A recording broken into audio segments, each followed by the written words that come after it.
নির্বাচনের ইশতেহারে অর্থনৈতিক, সামাজিক ও পরিবেশগত সমন্বিত পরিকল্পনা নেই বলে মনে করে বেসরকারি গবেষণা সংস্থা সিপিডি। তবে রাজনৈতিক দলগুলোর বড় কোনো প্রকল্পের প্রতিশ্রুতি না দেয়াকে ইতিবাচক বলছেন গবেষকেরা। শনিবার রাজধানীতে এক সংবাদ সম্মেলনে বলা হয়, সামনের সরকারকে সংকোচনমূলক মুদ্রানীতি অব্যাহত রাখতে হবে।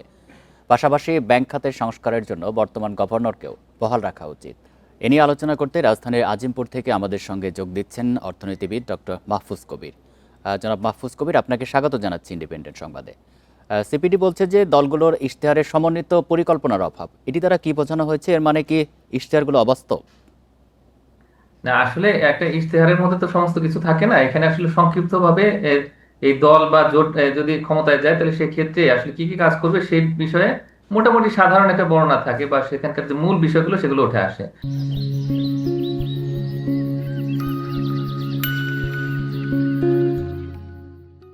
আমি মনে করি যে এটা জাস্ট একটা ইন্ডিকেশন যে দলগুলো থেকে দেওয়া হচ্ছে, এবং এরপরে তারা নিশ্চয়ই যে নতুন নীতি গ্রহণ করবেন সেই নীতির মধ্যে এগুলো রিফ্লেকশন থাকবে, এবং নতুন আরো যে সমস্ত বিষয়গুলো আসে সেগুলোরও একটা প্রতিফলন থাকবে। তো আসলে একটা ইশতেহার থেকে অনেক কিছু প্রত্যাশা করার তেমন কোনো কিছু নেই।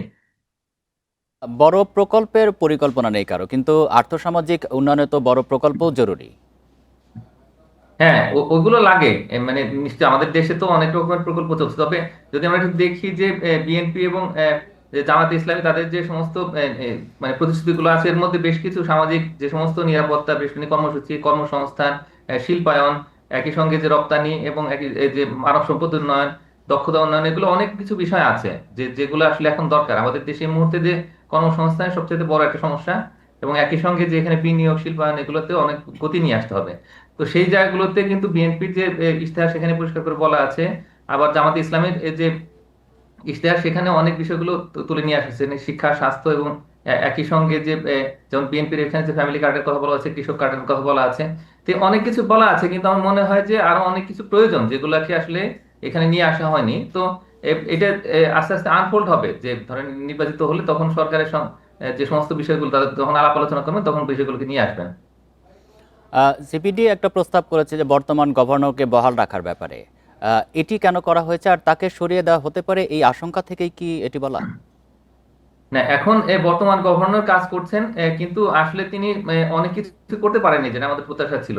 যেমন আসলে যে এই দেশের যে অর্থনীতি, সেই অর্থনীতিতে গতি আনার যে কাজটা সেটা কিন্তু এই কেন্দ্রীয় ব্যাংক তার যে মুদ্রানীতি সেটার মাধ্যমে একেবারেই করতে পারেনি। ব্যবসা বাণিজ্য অনেকটা স্থবির হয়ে আছে, প্রবৃদ্ধি অনেক বছরের মধ্যে সর্বনিম্ন।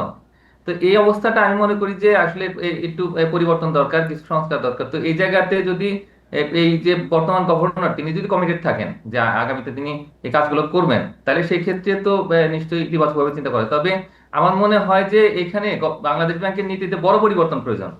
ব্যবসা বাণিজ্য, অর্থনীতি যদি স্থবির হয়ে থাকে তাহলে তো এই ধরনের কোনো মুদ্রানীতি বা এই ধরনের কোনো কেন্দ্রীয় ব্যাংকের নীতি সেটা আসলে বাস্তবসম্মত হতে পারে না। আমি মনে করি যে এই জায়গাতে যদি পরিবর্তন নিয়ে আসা যায়, ইতিবাচক কোনো পরিবর্তন হয়, তাহলে সেক্ষেত্রে নিশ্চয়ই দেশের অর্থনীতির জন্য সেটা ভালো হবে। আরেকটি বিষয় একটু জানাবেন, আমাদের কর জিডিপি অনুপাত অনেক কম।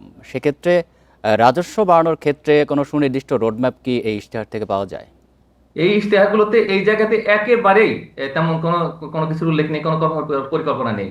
তারা বলছেন যে আসলে এখানে অনেক বাজেট বাড়াবেন বিভিন্ন রকমের সামাজিক কর্মসূচিতে, কর্মসংস্থানের জন্য এবং সামাজিক নিরাপত্তায়।